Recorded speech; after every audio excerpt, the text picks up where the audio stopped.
Let's start with the story. There were two brothers living in a village. One was of 6 years old and the other was 10. So they used to play every day.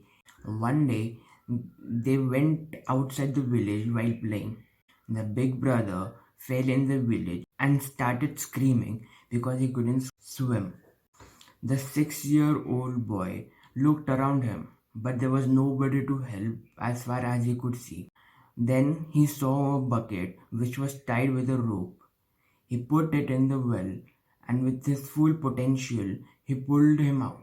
They were happy to see each other, but they were scared because if they told this story to the parents, they would get angry and they would never let them play together. But when they went to the village and told this story to everyone, everyone was shocked because the weight of the bucket was more than the 6-year-old's weight. So they couldn't believe it. There was a wise person in the village. Everyone believed that he told the truth.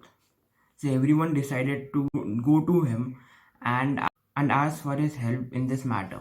The villagers narrated the story to the wise man.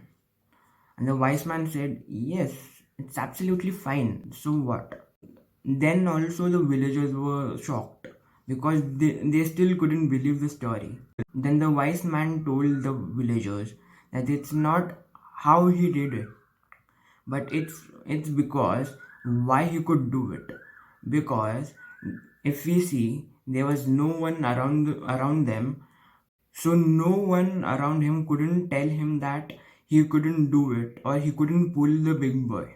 So it was everything with the mind of the 6-year-old boy that he could do it, and with all the positivity, he could pull the big brother out. So in the book Think Like a Monk by Jay Shetty, there is a famous quote by Charles Cooley, who is a famous writer and a philosopher. And the quote goes by, "I am not what I think I am, and I am not what you think I am. I am what I think you think I am."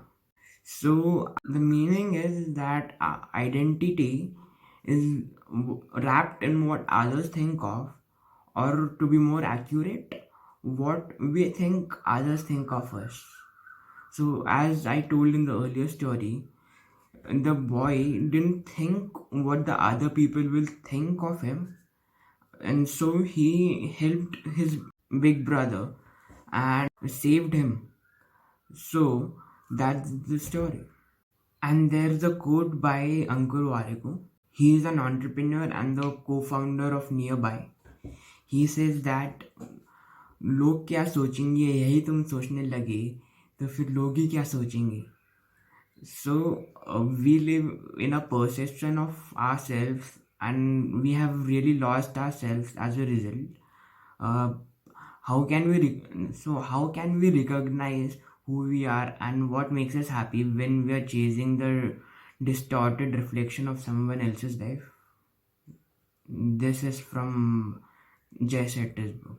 So Jay Shetty in his book tells an incident where he was he went to a storeroom with other monks. In the storeroom there were old books and old boxes, and the room was full of dust. There was a mirror in the storeroom, and the senior monk asks everyone, "What do you see in the mirror?" The monks replied they could see a layer of dust. So the senior monk wipes the dust with his arm and again asks, "What do you see in the mirror?" Everyone could see their own reflections, and the senior monk says that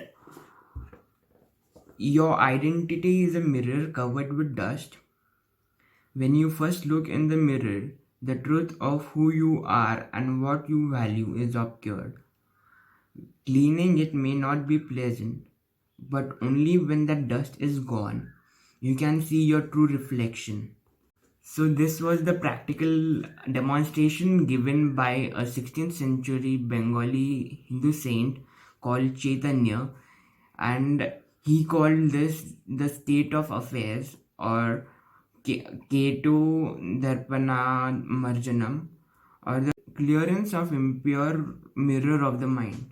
Along with the identities, we have some values, and the guiding values are the principles that are the most important to us, and that we feel that should guide us, uh, who we want to be, or how we treat ourselves and others. If you know your values, you have directions that point you towards the people and the actions and the habits that are best for you. Are you wondering where the values come from? Let me tell you. Everybody is born with a certain set of circumstances and values, and the values are defined by what we experience. Values are influenced by whatever we observe. So, observing and elevating are the key to thinking like a monk, and they begin with space and stillness. The first step in filtering the noise of external influences is material letting go. So, in the today's world, we always hear the news, always listen to our friends, and just cannot stop listening to them. We don't get time to listen to ourselves, or rather, we don't give time to listen to ourselves.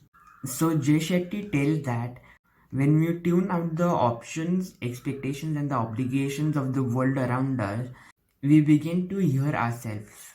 How many of you have a crazy dream or a crazy idea? What is a crazy dream?